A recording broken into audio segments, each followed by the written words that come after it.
All right, everybody. Episode number 103. Let's get into this. Episode 103 is brought to you by Away. Away makes first-class luggage at coach prices that allow you to charge your phone on the go. That's what I'm talking about. For $20 off of suitcases, go to awaytravel.com/clearedhot and use the promo code ClearedHot. And I will say that again at the end, and I'll actually spell that out. But if you're curious about what these are,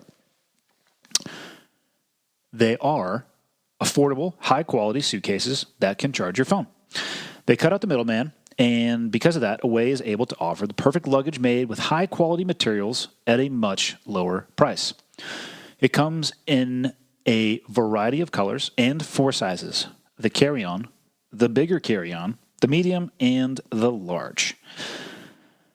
Away has designed the perfect suitcase to make your travel experience as stress-free as possible. The carry-on bags feature 2 USB ports and a high-capacity battery to allow you to charge multiple devices on the go: phones, tablets, laptops, etc. So you never have to worry about a dead phone or fight for an outlet in the airport. They're ultra durable, yet they're lightweight. They're made with premium, impact-resistant German polycarbonate. They ride smooth in any direction. They have 4 360-degree spinner wheels that won't get stuck on cracks, corners, carpet, and they're not going to break. They are theft-proof. They have a TSA-approved combination lock built in to keep your belongings safe. And even an overpacker, and you know who you are out there. I'm probably an underpacker, but there are people out there who are an overpacker. They can fit everything in there that you need. Patent-pending interior compression system that tightly buckles in your bulky items.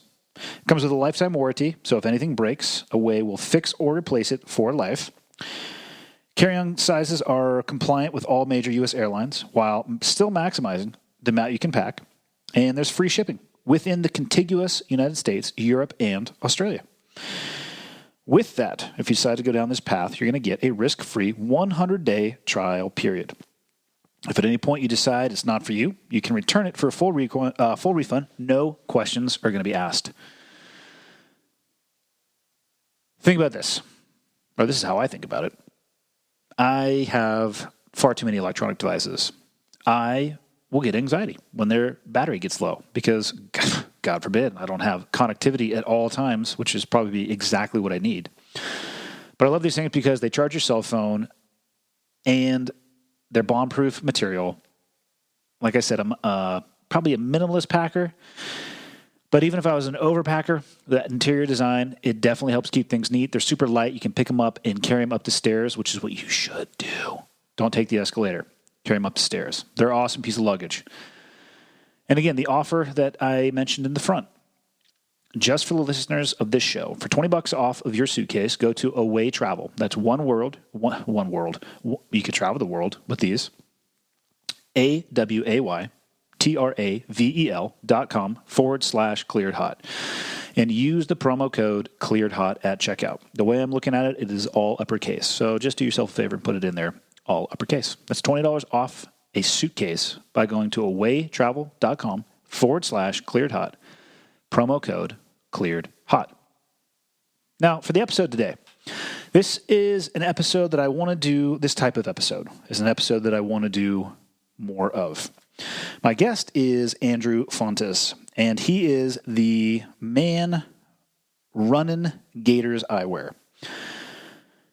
Well, there's a lot of people running Gatorz Eyewear, but Andrew's awesome. He's at the top. I've been working directly with him for quite a few years now, and the reason I say I want to do more episodes like this is I look at this episode as a snapshot into a company that I have worked with for a long time, and there's a reason that I work with them. I'm actually pretty exclusive when it comes to the brands that I will enter into a relationship with. I was not that way when I first went down the professional skydiving and base jumping path. I was pretty much in a place where I needed to take any offer, and I suspect a lot of people at the beginning are like that as well.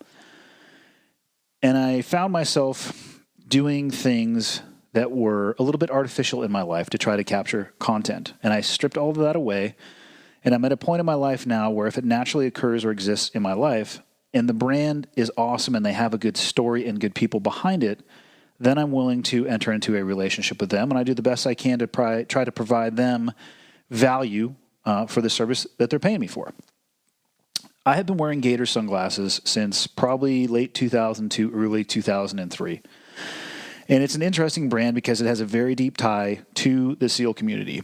And they sell to a lot of military members, and they're able to do that because of the fact that they're designed and manufactured here in the U.S. And there are challenges and price points that come with that I think are interesting. But I want to kind of dive a little bit deeper into this brand with Andrew, let him explain the story, where they're going, who they are, and I want to do that with the other brands that I work with as well. So think of this as a little bit of a microscope into an organization that I love, and probably for 12, 14, 15 years, I was a pure retail customer of, and I'm super proud to be one of their ambassadors. So here we go, episode 103, with the man kicking ass at Gatorz Eyewear, Andrew Fontes. Enjoy. Okay, got the red smoke. Gun run, north and south, west of the smoke, west of the smoke. Okay, copy, west of the smoke. I'm looking at danger close now. Come on with it, baby, give it to me, I need it. You're cleared hot. Copy, cleared hot. Why? I don't know. Why doesn't Gatorz have a podcast? It's a good question. The barriers to entry are low. People ask me about it. It's about probably $500 if you want to get, depending on when you want to, or how you want to get into it. The cost isn't that bad, but you have to have a recording device, a way to pick up the audio, and somewhere to host it on the internet. Right. Which I went to YouTube and figured out how to do all of that. I'm on, I think, my 4th iteration of gear right now. It's pretty good. It's not that I know any people who have successful podcasts that I could ask, like, hey, how do you do this? Not at all. Instead, It's like, I'm going to figure it out on my own because I'm not going to ask for help. It's good, though. I love the medium. It has a reach farther than I ever thought that it would ever be. I get emails from people all over the world, which is just humbling in one way and then terrifying in another. Right. Well, originally, didn't you start it as just kind of like a hobby, just doing your thing? I started it because Joe said, hey, you should start a podcast. And I said to myself, well, you're moderately successful in that space. A little bit. And I'm not the smartest person in the world, but I know some smart people and some successful people, and what I try to do is take their advice. I said, okay. I had no idea which direction it was going to take. I had one guest lined up, which was Ron Ortiz Yep. for the first podcast. And then from there, I was like, well, what do we do now? When was that? Over 2 years ago. So this will probably be episode 103 or 104, but I just launched 100. I try to release on Mondays. I've missed a few weeks here or there, but 52 weeks per year. But like I said, I've missed, so probably just over 2 years. Right on. I still remember that one. That was a good one. Ron Ortiz? Yeah. Yeah, he's awesome. Yeah. I don't know if I've had a conversation with him since then, but he is, talk about a Gators fan and aficionado. Solid dude. Solid dude. It disgusts me how good of shape he's in, actually. I think he's in his 50s. I'm going to say he's in his 50s. Yeah. And he's in better shape I've ever been in my entire life. It really frustrates me. He's kind of a freak. Yeah. He is a freak. We should let you guys introduce yourselves because that's generally the best way. Yeah, And that if you'll works. notice, I say this every time that if you wanted me to mess up your intro or say things that weren't true, I would start with the intro. So it's best if you guys just do it yourselves. Run with it. Well, my name is Andrew Fontes. I am the brand manager for Gatorz Eyewear, which is a American-made sunglass company. We'll get a little bit more into that talking with For sure. Andy's relation with us. And I'm Jared Manzaranis, and I do the graphics mainly and the photography, a little bit of videos, a little bit of everything. But before we talk about any of that, I'm curious as to why you decided to drive your rental car off of the driveway and onto. So I guess I have to lay it out for people because we're not going to take a picture of the yard. But I do live a good distance out of town, but it's not like it's horse and wagon trail. You're not breaking brush. There is a driveway. There are street signs. And also, it's currently snowing. I went to bed last night, and there wasn't a lick of snow. We're looking out the window right now, and normally it would be like a good view of the forest. There's the view of the lake out there. None of the snow was out there. I woke up this morning. There's at least 3 inches out there right now. Mm-hmm. But with that comes tire tracks, and I had just gotten back from being in town, so I'm sitting here doing the social post for the podcast I released today. And out of the corner of my eye, I saw movement, and I was thinking, yes, that's going to be a turkey, and I'm going to go get it. And I look over, and it's just a rental car. Cruising up What is nowhere near any tire tracks or a driveway. It's basically just my front yard. So I would love to hear how you found yourself there, Andrew. Well, it's funny, Oh, it's funny. Been in Southern California my whole life, not used to driving in these kinds of conditions. You got to, the snow is somewhat limiting down there, but we got to a point where there were we couldn't really see the tire tracks, and it was really, really wide out conditions. And I see this right turn or a straight turn, and right turn looks a little bit sharp, and it doesn't look like it goes anywhere. And then the straight kind of stops looking like pavement and more like ground and plants and things covered by snow, and then started getting a little rough, and we're not on the driveway. Dude, we're not even close. Did you get to the point where the tires just were spinning? Is that why you guys stopped there? Yeah, and I'm like, we're just going to throw up the e-brake here, and we'll call it a day right now. And then you get out on the porch and like, dude, this is epic, taking photos of it. Yeah, I could care less because it's just grass anyway, but I'm so happy that I saw that and was able to photo document it, and will, of course, post it with the social post for this podcast, because it is blatantly obvious that you were not on the driveway, nor were the conditions white out. I love that your description that they were, it was a blizzard, I couldn't see anything. I could see you. Oh, man. Yeah, there's a good amount of visibility. I was focused on doing a time lapse too, so I was sitting there on the dash trying to see that, and then next thing I know, I'm like watching the GoPro, and it's like, oh, dude, we're not even close to the driveway. I think it's over there. Whoops. Yeah, it happens. But like I said, it was good. There's nothing you could have damaged. No. I'm amazed you made it as far up there as you did. Were you guys in two-wheel or four? I think that's on all-wheel drive vehicle. Yeah. Which is pretty smart for a Montana rental car. Right. They actually dialed you guys in. Right. Well, I even asked them at the rental car place, are you guys expecting a lot of snow, and do you guys have anything that's all-wheel? Like, we're just going to get a little bit tomorrow. A little bit, nothing to worry about, but we'll get you an all-wheel anyway. And then if this is a little bit... There's been a couple hours earlier this morning, where it was dumping to the point. I was looking at the weather. I don't know if this will actually stick. I think this is a little bit premature for the full-on ski season. Right. But the temperatures are low enough that it might stick. But I think it hits the 40s next week, so this will probably clear. And then the next time, probably the next time that it goes like this, it'll stick. But I guarantee you the mountains are probably getting 6, 7, 8 inches, which is nice because it will stay up there. That's crazy. Which is all that matters. And you have a mountain right here. We have two. So you guys, Blacktail? So you drove by Blacktail, which is in Lakeside. Okay. Which is, I would describe as maybe just a few miles south of the north end of Flathead Lake. And then Whitefish. Are you guys saying Kalispell or Whitefish? Kalispell. So north of Kalispell by about 10 miles is Whitefish. On the north end of Whitefish is, I mix this one up sometime with Bozeman. It's Big Mountain. Bozeman is Big Sky, but Big Mountain is in Whitefish. And it's phenomenal. I mean, it's that if you guys do you guys do winter sports at all? Yeah, I grew up snowboarding, but it's been a little bit now that I live down in San Diego, so. You don't get the board out much in San Diego? Yeah, no. Maybe for the dunes or something. Yeah, but if you guys are interested in snow sports, Blacktail, from my understanding, is more of a family owned, whereas Big Mountain is, I don't know if it's corporately owned, but it's the infrastructure there. They have the full hotel and shops and restaurant experience and all that stuff. Blacktail has a lodge, and it's cool though too. Like I've gone up there and taken my boys, and we've had some good days up there. It's just different, right? But less packed most days than Big Mountain. Yeah, nice. So, history of Gators, in a nutshell, is we started in 1989 with just the concept of making sunglasses. And originally, who started it? There's a guy by the name of Ken Wilson, who's no longer involved with the company, has had his hands along with the progress of the brand for quite some time, but parted ways with us a few years back. But he just woke up one day and was like, you know what? Sunglasses. Well, he's kind of the textbook definition of an entrepreneur, right? Just had this drive to do something and made plastic sunglasses for many years. Ended up getting into some legal battles with other eyewear companies, and decided one day to do something different, which was kind of pioneering this. Let me make a sunglass frame out of aluminum instead of doing traditional plastic injection molding. Yep.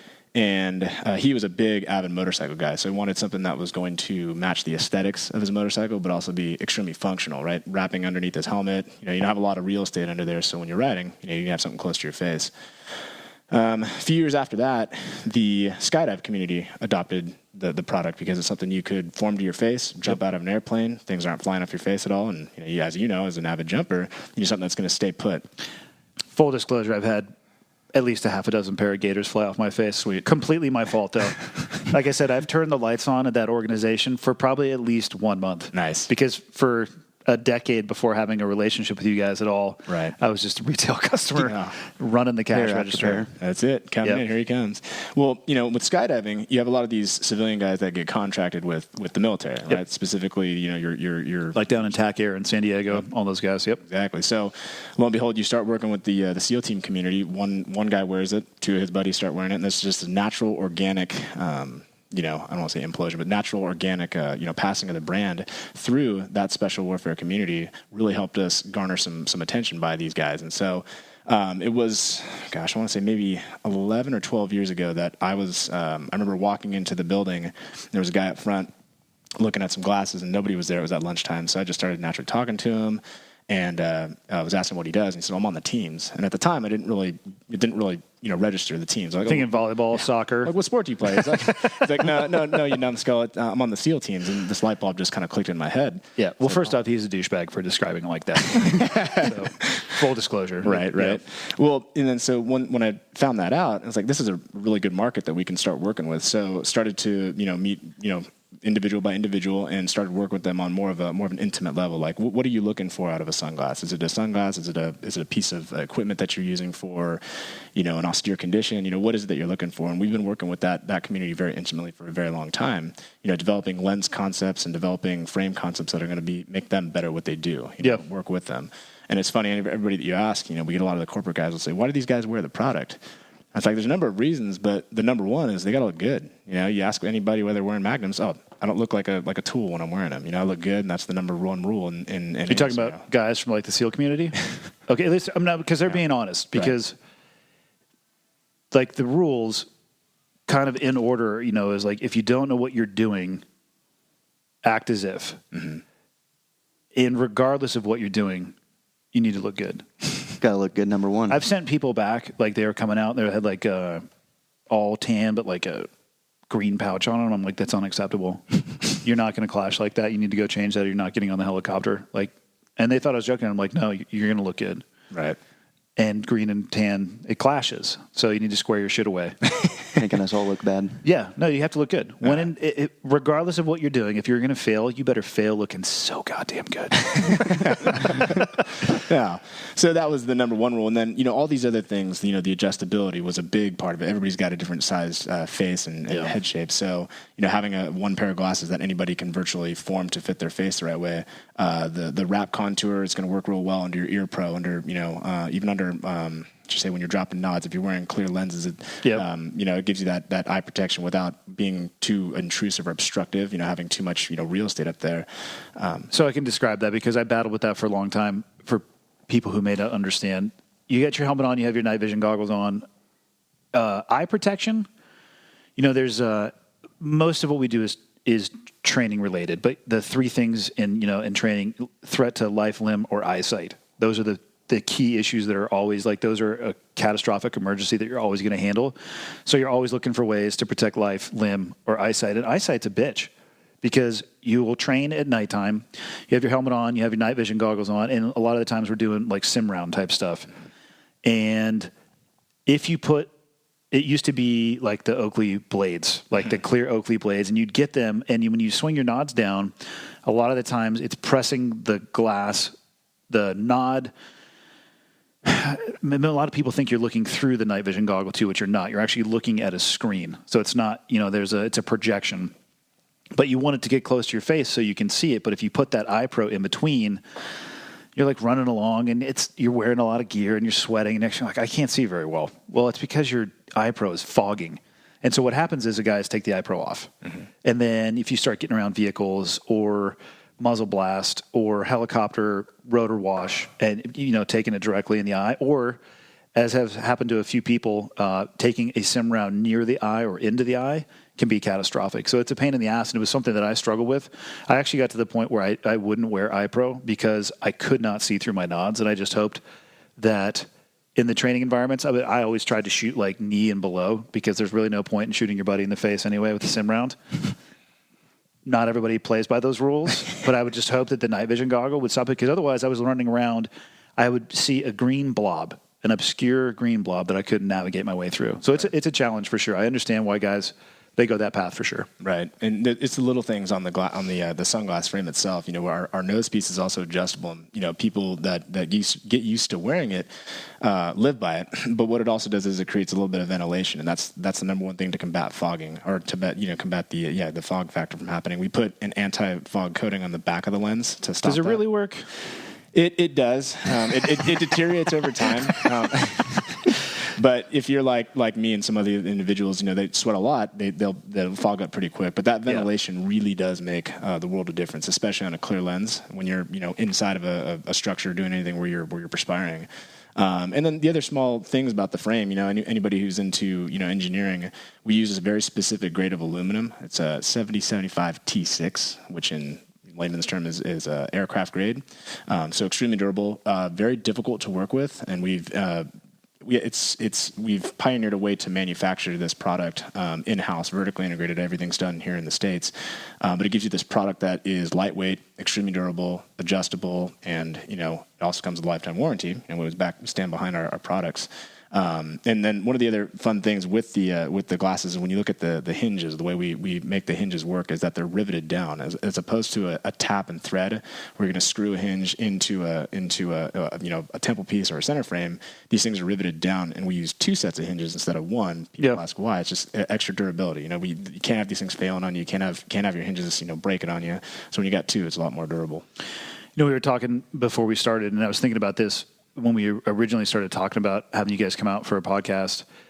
It's and I still owe Heather a quote for why I choose to use Gators. But like I was telling you, I started jumping with them, and it had to have been at the earliest, it was late 2002, and at the latest, it was early 2003. And I found them kind of the same way. The guy who's probably taught me the most about jumping was, and always has been, a gearhead. So he's like a cross-country dude. And the pair, the image that always sticks in my mind was the chrome on chrome. And I'm pretty sure they were probably a set of radiators. And then for people listening, this may not make sense, but I'll put up the link to the website and you can go to town. I describe radiators as the women's version of Gator sunglasses because the Magnums fit better on my face. So I have to mock those that wear something that I don't wear. Right. And put them down, generally. Guys like Jack Carr wear radiators. It's not a big deal. Like to point out a name of somebody who is shorter than me by 1 inch and not tough enough to make it through my buds class. But before that, it was like the glass. I mean, I had lost so many pair of I would think I was rolling plastic Oakleys at the time. And I saw the sunglasses, and I remember the first website, it was dog shit. I wasn't in that. No, none of you guys were. And I was in Arizona. We do these large chunks in Arizona, but then I got them the first time. I think they were actually radiators, the first ones, because I don't think Magnums were out in the early 2000s. And started jumping with them. It's like, holy cow, unbelievable. First time I put them on, a little bit of air was coming in, so I'm molding them to my face. And from then on out, it was good to go. But I have had a few. I jump with them with croquis. Right. Because I can cinch them even tighter to my face.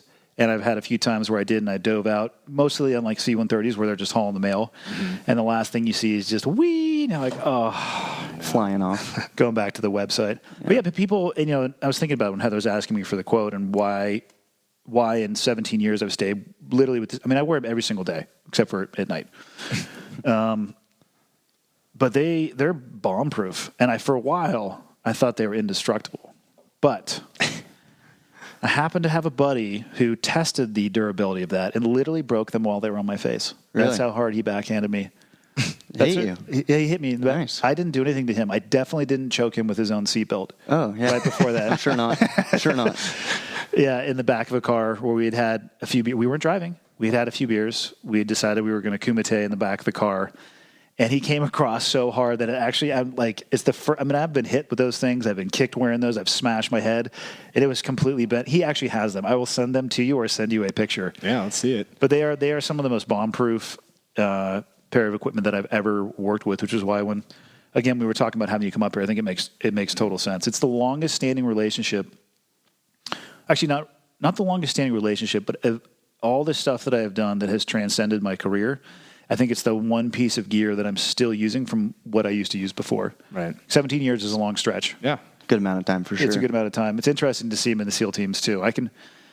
Let's just say I can point out a team guy from a good distance away. They have a general look about them sometimes, usually flip-flops, traditionally board shorts, baggy shirt, sometimes a baseball hat, a particular watch, and then a set of Gators on. Right. And you're like, oh, I wonder what you do for a living. Right. Well, I'm a rodeo clown. I'm like, are you? Are you a rodeo clown? Tell me more about your rodeo clown lifestyle. So funny. Yeah, you get that look, where the team guys are coming into the office, not every day, but quite often to, especially pre-deployment or post-deployment, they're coming in to buy fresh sets of glasses to head down range, or they're coming back with a bag of stuff that's just been beaten to shit and need them all repaired. Can you explain the Berry compliance? Because that's one thing I think is interesting, and I don't know if a lot of people know this about working with the military or for the purchasing.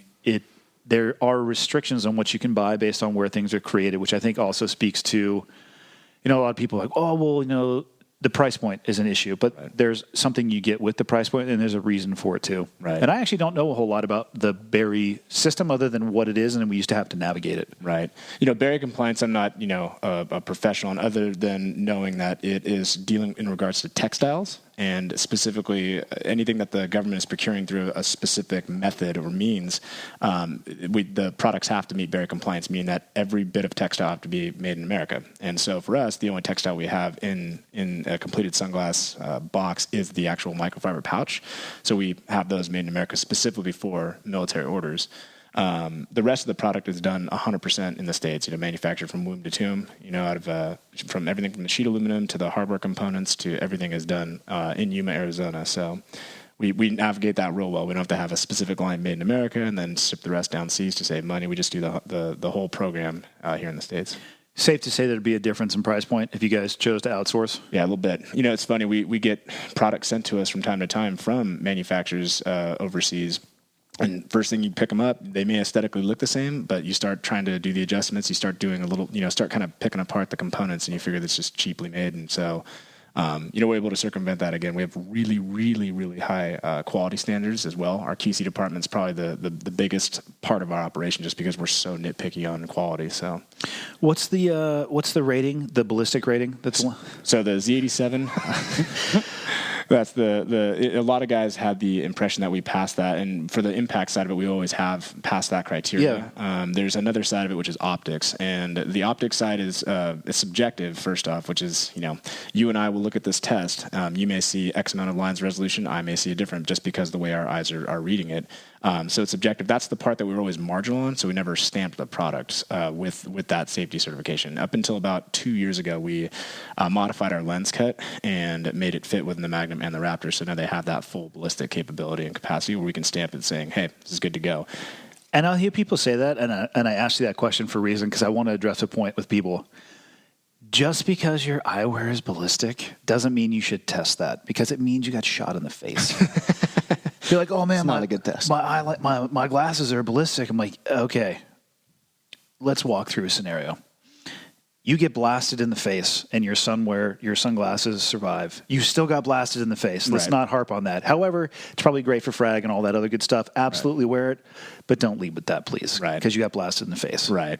Now, and it's funny because that's not good. Even before we started, stamping the product, operators have been wearing it for many years before that. They're like, could care less about the rating, man. These things they've been through hell and back and are still in one piece. So. The rating, I would suspect, especially when it comes to the military, is more a function of purchasing as opposed to, because if, say, the military wouldn't be able to directly buy it, I used to basically just take my own money. I mean, guys, you bounce up against that purchasing requirement or the sourcing requirement, or they just sometimes will say no, and all you see is guys reaching into their wallet just to get their own credit card. So they're going to wear it for the reasons that they want to, not the reasons the government tells them that they're not allowed to. Right. I feel like that's the biggest thing, too, that people that wear them, stand by them, and will get more and more pairs of them just because of what they are and how they're made. Like I said, 17 years. I was a little bit blown away by that. Right. And our best salespeople are our customers. The guys wearing the stuff are always telling their buddies about good gear. Yeah. And, it's all about passing the word, right? So, most of the time, people will ask me, because I'm wearing them, and I usually have a couple pair in my truck, and they're like, oh, where'd you get those? Those things are awesome. And they'll try them on, and they'll love them. I just keep them. you know, and just like I've handed pairs out after pair out, and next, you know, you see them like 2 months later, they're still wearing them. Like, those are awesome, aren't they? They're like, oh my God. Yeah, that's great. Yeah. Like I said, 17 years. Mm. How'd you guys get associated with the brand? Because you obviously came in. Yeah, so how many years ago was it now? 2008, roughly. Okay. Yeah, so funny, I got out of college and I started working for another company in the action sports industry, predominantly in motocross. And oh, that's right, you are a motocross guy, aren't you? Well, it was. Yeah. And in 2008, that company had acquired Gators. And I remember sitting in the conference room hearing as sales reps, we're going to be able to start repping this new sunglass line that they're acquiring. What's it called? Oh, Gators. What? Oh, just Gators. And they start showing us the models. You're like, oh man, this is like, it's not my deal. You know, it's not my jam. You know, it looks like, no offense to the communities that were wearing it at the time, but it just didn't seem to fit action sports. It was more of, you know, the NASCARs, more of the garage type, you know, guys that are, wrenching on cars and things like that. That was totally their look and feel, but not quite action sports. What falls into the category of action sports? So at the time, in my definition was motocross, surf, skate, snow, you know, all those kind of had fallen into that. Okay. The moto, I guess the moto heads were really kind of our section of action sports. That's the one we appealed to the most that the previous company I was at. And then again, meeting that one guy who said he was on the teams, even though I was never in the military, I've always had a passion for it. A lot of family that's in the military. So figured if these guys are wearing it, there's some play here. And then ever since then, I've been really addicted to it and been working with them in that capacity. So just over 11 years now. So, what about you, Jared? How'd you get involved? I got out of college, actually, and... Where'd you go to college? Cal Poly, up in San Luis Obispo. Yep. So went there, and then my buddy actually was working for our sister company, Liquid Eyewear, which is also hingeless glasses, aluminum as well. So I went from those are the ones working, that don't bend. Correct. Yeah. So I was working for that company, and along with a couple other companies that we have, and then came in. Andrew was like, hey, this guy knows what he's doing, kind of. Come on over and let's see what you can do with Gators. And so for the last about year and a half, I've been in the graphics and photos and videos and whatnot. It's been a good time. Yeah. What do you guys find to be the most successful way to spread the word? Yeah, it's funny. That's a challenge that we face every day because you got, you know, the corporate side of the business that wants to see growth. And, you know, we've been growing like crazy over the past, 5 years that we've been under. You get the company's changed hands a few times as well. And, you know, when we took it over 2014, we've seen this just aggressive growth year over year. It's really telling that story. Well, it's really... The Great Blizzard of 2019 is basically happening outside of the window right now. That's still not whiteout though conditions, okay. Just so you know. Which also that is worse than the conditions that you were driving in.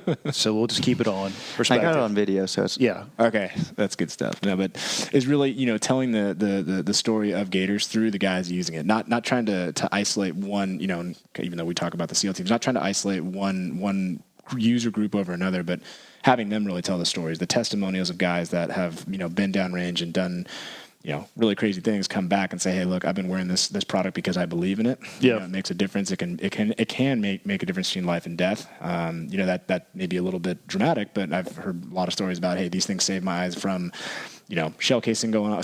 There's a number of scenarios where we'll get glasses sent in with, you know, frag pieces in them still. And it's like life, limb, or eyesight, man. I'm telling you, when we were given safety briefs at all the evolutions, those are the three things that you're looking for. Like if there's a threat or risk to those, it is taken very, very seriously. Right. It's tough to capture the testimonials from guys who are active duty still. Right.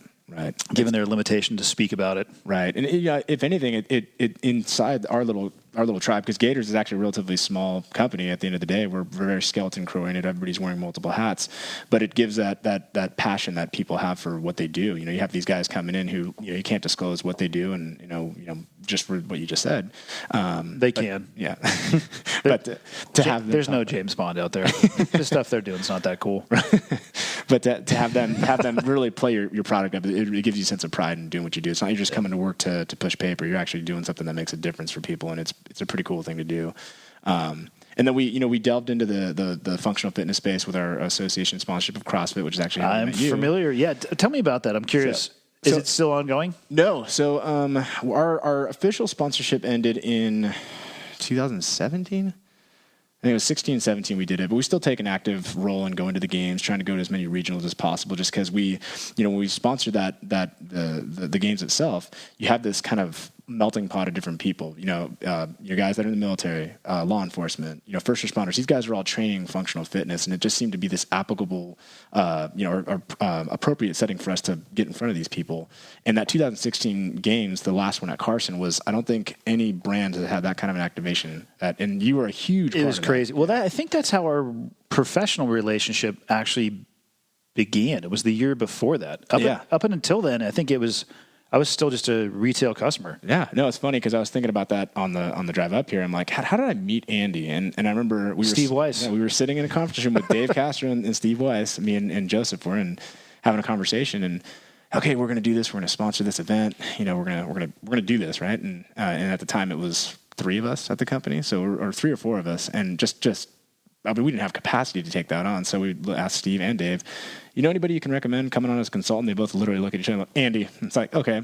So we get your information, and Joseph does his homework and sends me all these YouTube clips on, hey, this is Andy's stuff. I remember very very precisely the one that I watched first was you training the don't US say the water polo team. God damn it. I think everybody's seen that one. Oh, man. And I'm like, holy shit, what are we getting ourselves into with this guy? I mean, this is a gnarly That video has millions of views. And what people cracks me up. What people don't understand is that I was legitimately pissed because I got called about a half an hour before that. Right.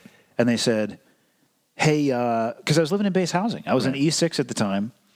And they're like, we need you to come. It was like a Saturday. Mm-hmm. Like, there's an evolution at Bud's. We need you to come down here. I'm like, I don't want to. Cool, we'll see you in 20 minutes. It's like, threw my stuff on, threw my hoodie on, got there, and it was like, I was talking to the coaches on the way there. My dad was there because my dad was visiting. I'm like, Dad, get in the car. Like, father-son time. Let's go. And met the coaches. Hadn't met the players at all. And as we're walking to the conference room where that video opens and I'm talking to them about how I'm going to hurt them, which in my heart of hearts, I'm like, I'm going to fucking hurt you. And it's great, too, because they're all blonde hair, little Orange beach County kids that are just like, and this really is great. I don't think they were taking me serious. Right. Because I did everything. I laid out what I was going to do to them, and then I did everything that I laid out. Basically, they knew what was coming. But, yeah, that video, I didn't realize it. I saw it the other day. I'll get it forwarded to me about 2 or 3 times a month. Right. People are like, is this you? I was like, unfortunately. And I would have obviously said different things if I'd have had more time or if I knew it was going to get that reach. But yeah, the fact that you guys saw that first, like, son of a bitch. But it was, the actual, there's a lot in that actual, video that you can take away from, but your testimonial essentially about, what it's like to be on a team. Yep. That was what got me, I think that's what gets everybody kind of jacked up. Like, dude, this guy's a badass and he went through all this stuff and not a badass. We can put that out there. Believe me. I worked around a lot of badasses, and I say this every time. I will give myself a C across the board for ability and career, and I actually leave it up to my peers. They can, right. The actual grade you get for your peer and ability is from your peers. Right. That's true. But after seeing that and then watching, hey, listen, first guy's going to quit, and then after that, 20 minutes after that, then 20 minutes after that, and you guys will all be done by lunchtime. And it's like, oh, man. And then, watched a bunch of the clips. You did some stuff with Killcliff, always going back to your roots of, what you done in the SEAL teams, and, how your military career kind of, I don't want to say ended, but how you kind of got out of the military. It ended. That's an accurate way to describe it. But the whole time is this guy's been a customer of ours since before we had a professional relationship. Yeah. You were, like you said, you kept the lights on for us for a couple of days. So, like I said, I've lost a few jumping. I've lost them in backpacks. I've misplaced them in rental cars. I get to the point where I'm like, I'll just hit the plus button until there's 5 and just send them on out. Yeah.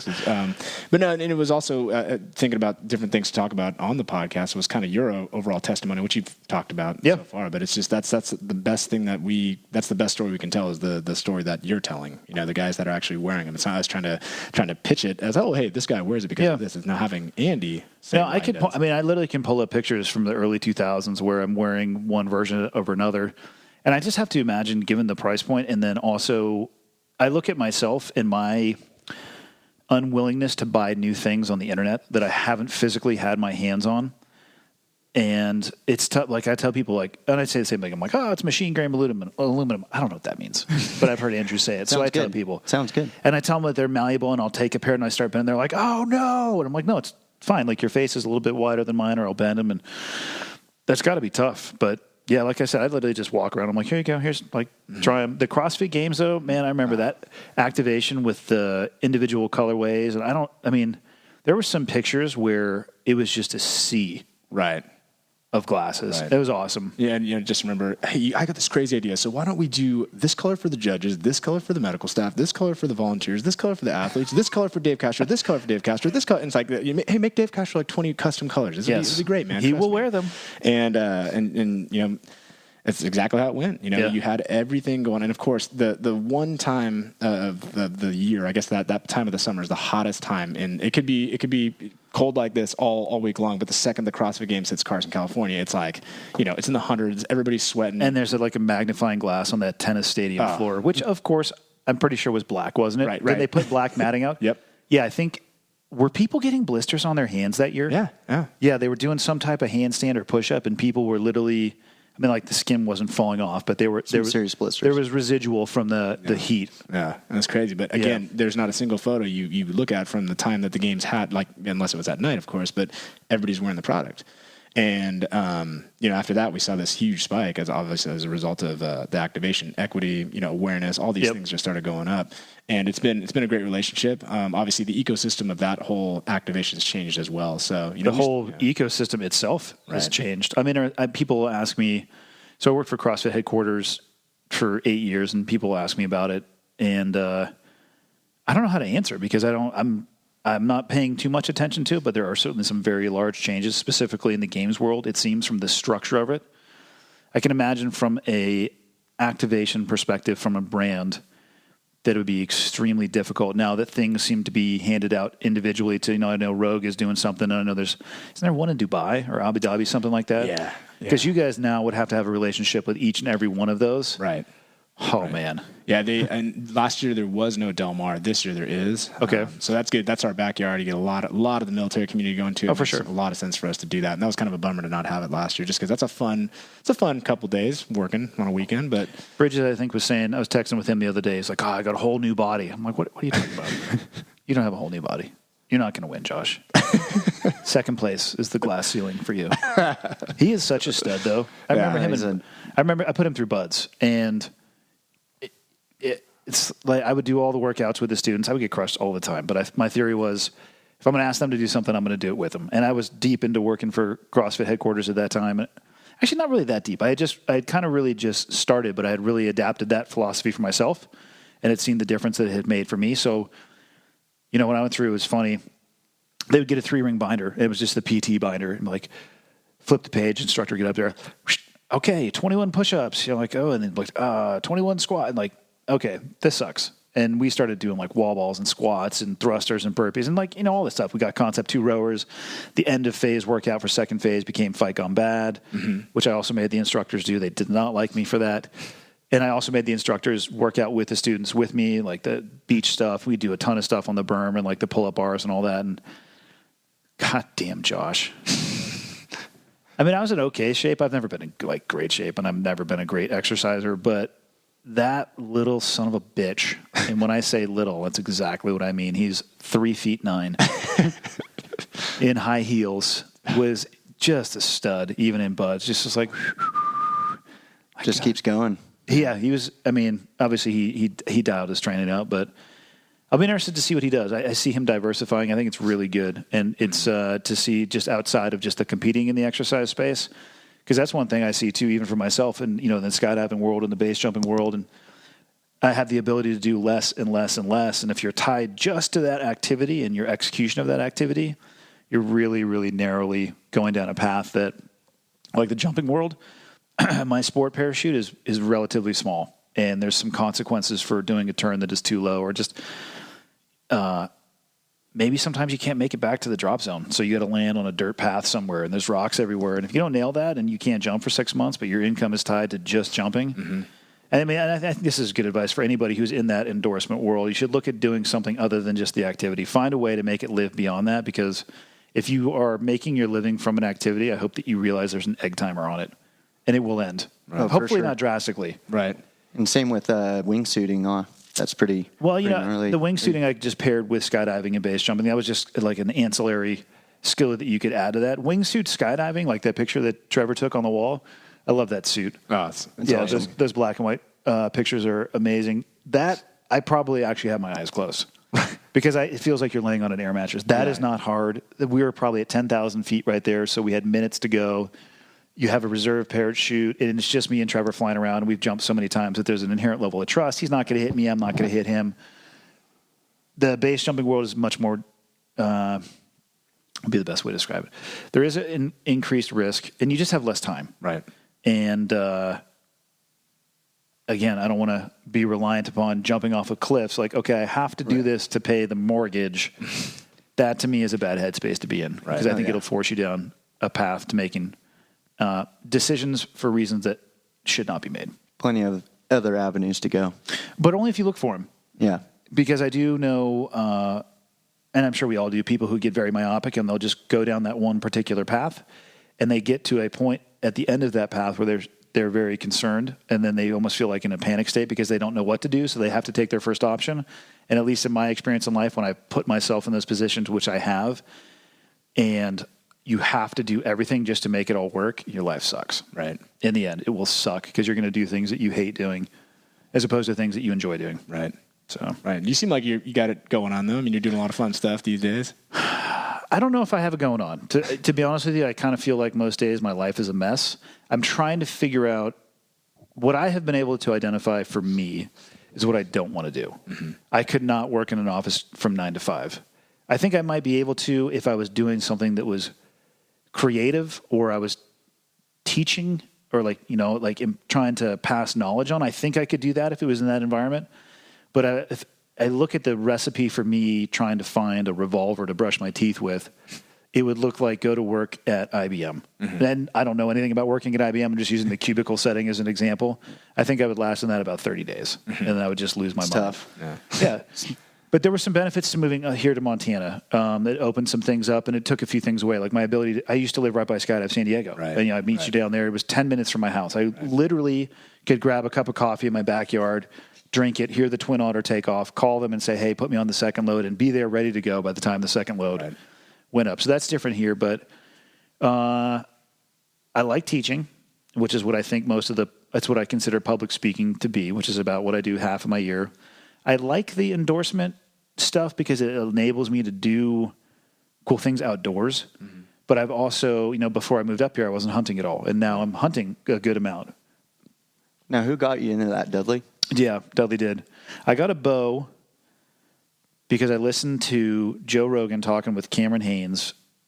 Who's for also a savage. 3 hours about how awesome bow hunting is. And I knew Joe at that point, and I texted him. I was like, what's the deal with this, man? Like, you guys are talking a big game. Is it as cool as you think, as you guys are talking about? He's like, yeah, it's awesome. Get it. So I went and got a bow. And I never thought I would hunt with it. For whatever reason, it never crossed my mind. I just was like, I'll just do archery in my backyard in Chula Vista. I had 20 yards. I did shoot my neighbor's yard a few times. I'm not going to say that didn't happen. That's awesome. Yes, there was holes in their fences. It's amazing how far through a piece of wood an arrow can go, and it's really hard to get out. So I'd end up snapping them and hoping they didn't see the small hole. But I don't live there anymore, and I didn't like the neighbors, so whatever. It is what it is. And then, I had no intentions of hunting, and I had bought a release that Joe had posted a picture of, because that was my only archery information was Joe, and he posted a picture of a silverback release, which I didn't know who Dudley was at the time. Mm-hmm. And I was like, okay, I'm going to get one of those. And I got one. And in between really starting to shoot with it and meeting Dudley for the first time, there was SHOT Show in Vegas. Mm-hmm. And Joe was out there. He was actually with Cam, and they ended up doing a podcast. I think it was the first podcast that Cam did, and I think he has since stopped doing it. But it's the Keep Hammering podcast. Okay.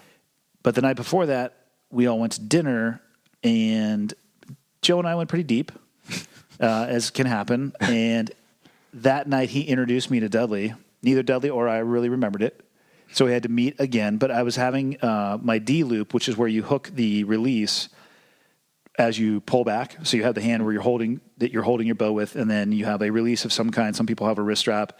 Some people have the handheld ones. Dudleys are handheld. And eventually it lets go of that so the string can move forward and it can launch the arrow.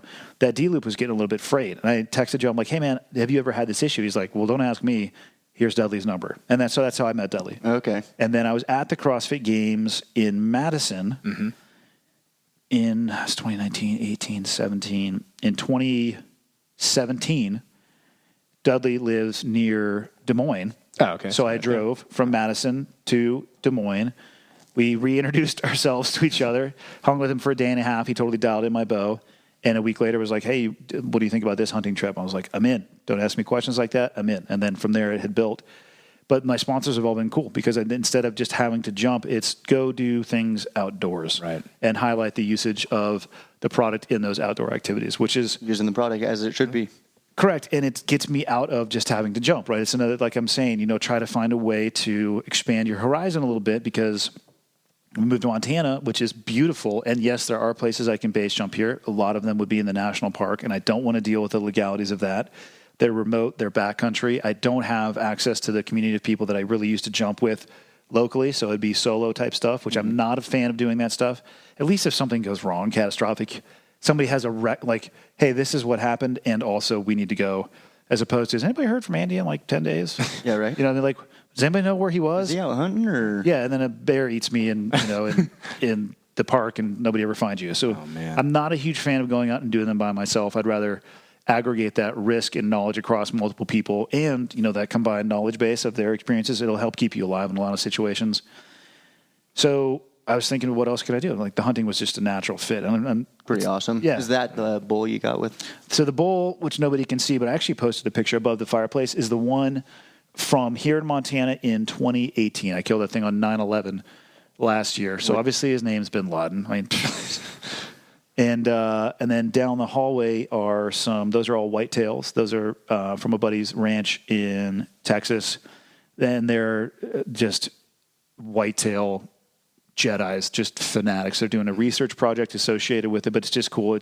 And I just like the Euros. I mean, those were not like, that was a private land hunt. It's a very different experience than the hunt, but yeah, it's diversifying what I do. The podcast was another thing as well. I mean, like today we're doing a podcast at my house, but I was just in Niagara Falls doing jiu-jitsu camp and took that podcast case that's right by your guys' feet over there, and I just travel with it, and it doesn't add anything except for a check bag, but it's another way to diversify. So Another avenue to go for sure. Yeah, like I said, I know what I don't want to do. I know I enjoy doing this stuff and having conversations. I know I enjoy teaching, which is the public speaking, and I enjoy finding things outdoors that challenge me, which definitely skydiving and base jumping is that, but then so is hunting too. So it all fits nicely. And all the sponsorships that I have, my litmus test is if it doesn't naturally integrate into my life, meaning I turn stuff down all the time. I'm trying to think of a good example.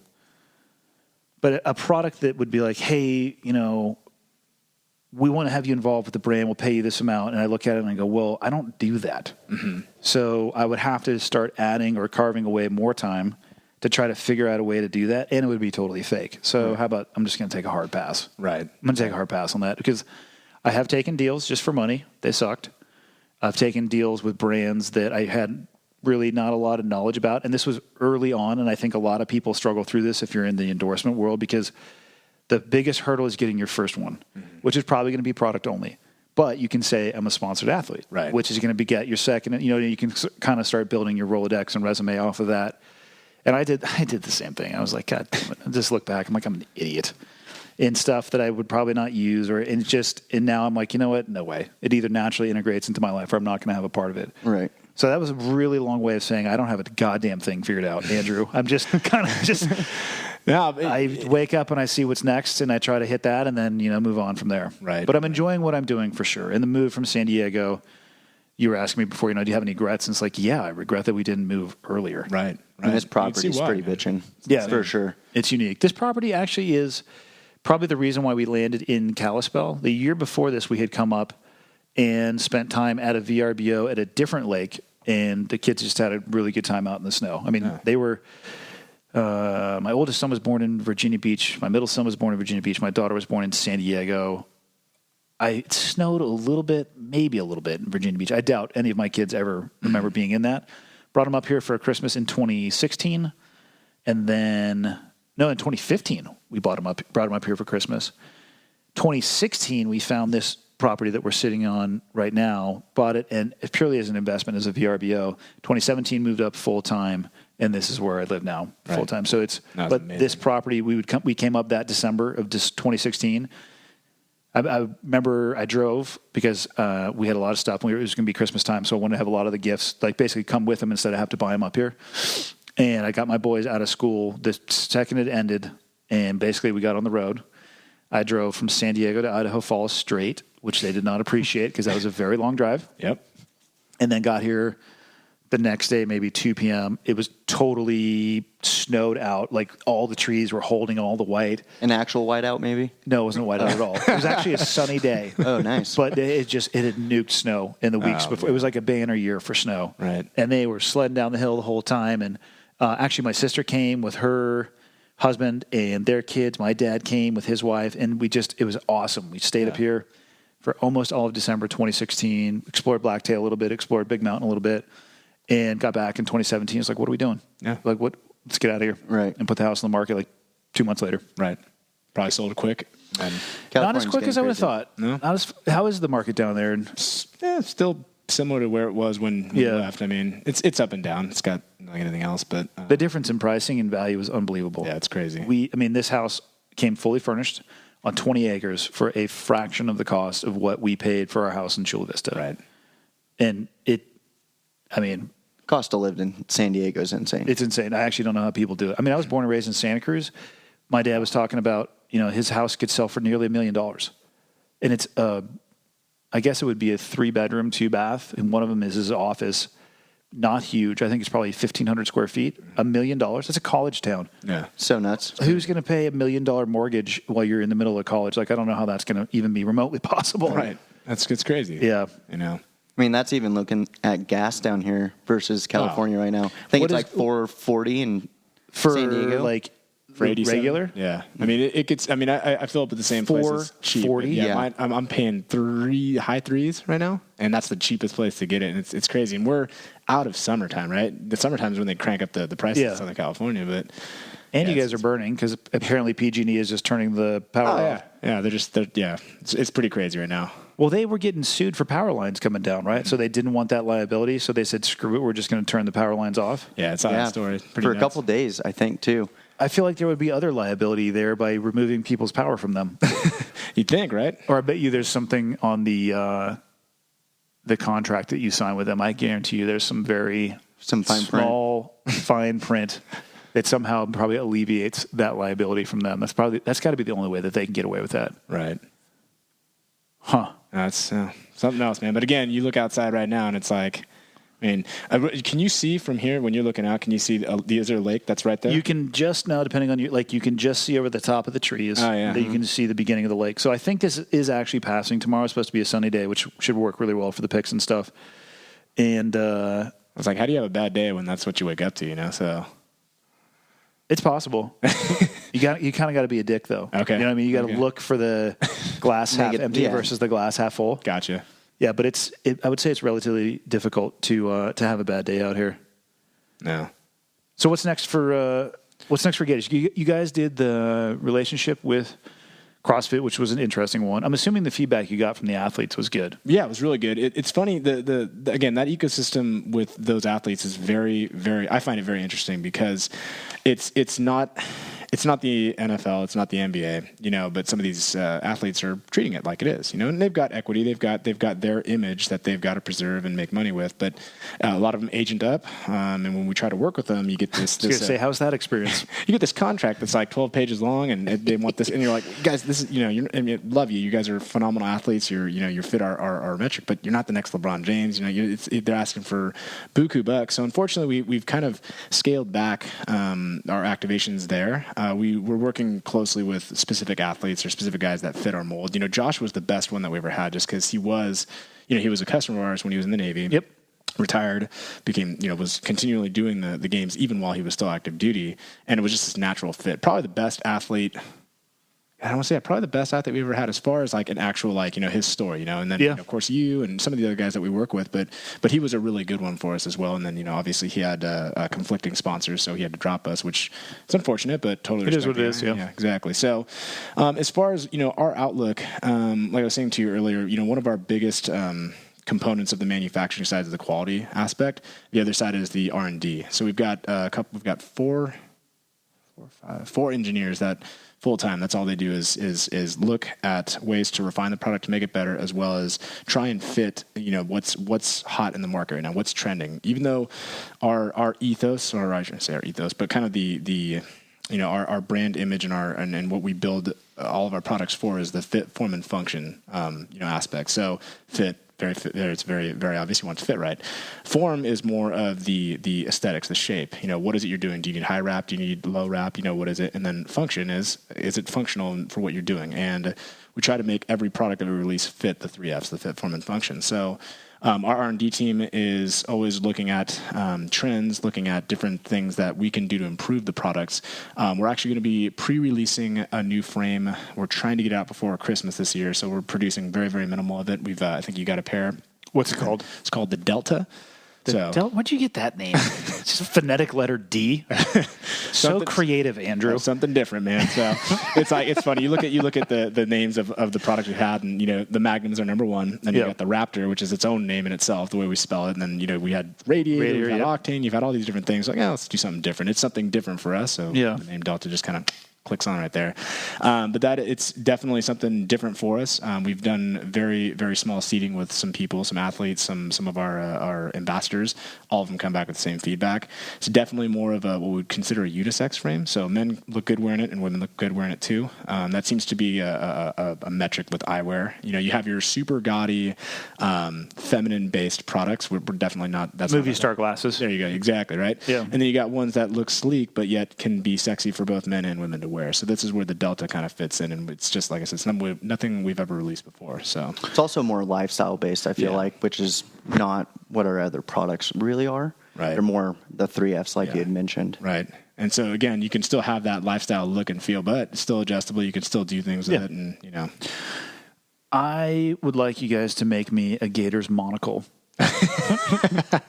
Like the Mr. Peanut dude. We can. Be sweet. Think about it. It'd be pretty amazing, right? Yeah, simple design, circle. Yeah. Stamp that bitch out. That's it, man. we got a factory that could probably do that, right? So, I'm just saying, who's making monocles anymore? Oh, nobody, right? Got to get to it. I'm just saying, it could be the next market for you. That's where it starts. Yeah. Or like a set of Morpheus ones that just go right on the tip. Oh, just super tiny ones. Yeah. Yeah. No temples needed. Just the nose clip. That's it. What athletic markets are you guys looking at? Because like you said, you did the exercise world, you did the action sports, you kind of got the military. Are you just trying to grow inside of those things at this point? Yeah, it's funny when you talk about business, you talk about brands and markets that cater to. We are definitely a niche-oriented brand. We make a niche-oriented product, and that's basically where we've thrived for the past 25 years is within those the special operations community. The military has been really good for us. And then there's just these select, like the skydive market. It's a very small market, but you can't meet a skydiver out there that doesn't wear a product just because they all swear by it. Trying to find that next market is always a challenge. CrossFit was really, really good when we did the activation there, just because it was still, it had been around 6 or 7 years, but it was still in that growth stage. And it still seems like it's growing, even though I think it is too, yeah. Yeah, the ecosystem's definitely evolved there, but you look at viewership doesn't seem to be down. They've changed, like right now, the Open's going on right now, which is super early, compared to previous years. But it seems that the attention's still there. All the gyms are still doing it. All the, I forget what you call them, affiliates, right? Yep. All the affiliates are still doing their thing. And but the outlook for us, is trying to find that market or the next big market that we can, or I should say, the next big niche that we can get ourselves, associated with and grow within. So, I dig it. What's next for you, Jared? Just grinding, trying to do as much as I can here with Gators, photos and videos.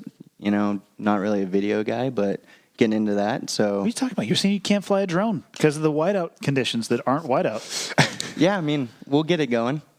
I think tomorrow might be more ideal. I think if the snow stays overnight and it's a bluebird sky like it's supposed to be tomorrow, we'll get some good. We're going to have a good day. Content for we'll sure. Have a good day for sure. So yeah, I mean, that is what we're going to do tomorrow. So today we're knocking out the podcast. Tomorrow's going to be, as much as I hate to say this, a day in the life of Andy, which is super boring. Feel free to skip that video. But yeah, it'll be a good one. Hopefully I can show you guys around Montana a little bit, show you, you're asking like, what do I do? Show you a little bit of what I do. Yeah. This is You part said of it. jiu-jitsu? Tomorrow we will definitely do some jiu-jitsu. You can watch people choke me to death.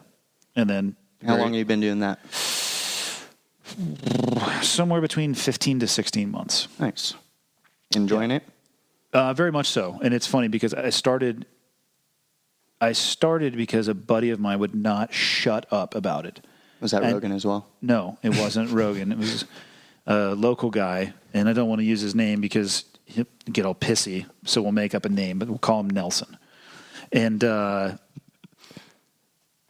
you need jiu-jitsu. And every time we'd hang out, he's like, I'm just like, will you shut up? He's like, yeah, I'll shut up if you go to a class. I'm like, I'll go to a class. I swear to God, if you never say this word again.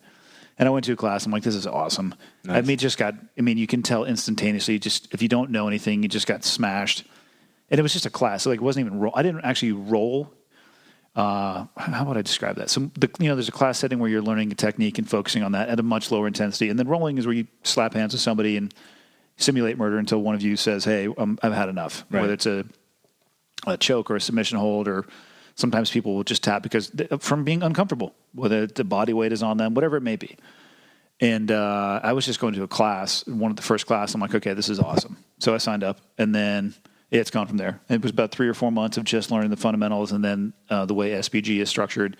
Got into the rolling, and then once I started rolling, it was awesome because you're pressure testing fun. all the tech. Well, you take all the theoretical, like when somebody does this, you do this, but then you think about it in the class setting. You're both learning the same material, and you're very willingly allowing the other person. It's like a Total chess match. Well, not in the class. In the class, you're trying to work on the technique. They're trying to work on the technique, Right. and you're both learning the same one. So you're really a passive partner. But then it comes to rolling, and you both know the same technique, and you're both trying to execute it, but also stop the other person. It's much different. Yeah. So it's been really cool. I've been able to go to 2 of their yearly camps. I went to last year's spring camp. No, wait, how did it work? I went to this year's spring camp and this year's fall camp. I'm going to hit the next 2 because they're very close to where we are right now for next year. And then, I don't have any intention to stop. I mean, it's 2 hours out of your day. It's a perfect time for me in the middle of the day. Mm-hmm. I can go. I still do the class for an hour, and then afterwards now, having worked my way through their system, I can roll for an hour after class, and it's perfect. And you're just Solid workout. It is. Yeah. You're losing water weight every day for sure, and skin, and it's good. Some blood sometimes. It's supposed to be called the gentle art, but I've been bloodied many a time, and I unfortunately have also kneed plenty of people in the face that I didn't mean to. It was unintentional. Oh, yeah. But it's been all cool. fun games. It's been really cool. I mean, again, I'm at the very beginning of the learning stages of it, so Right.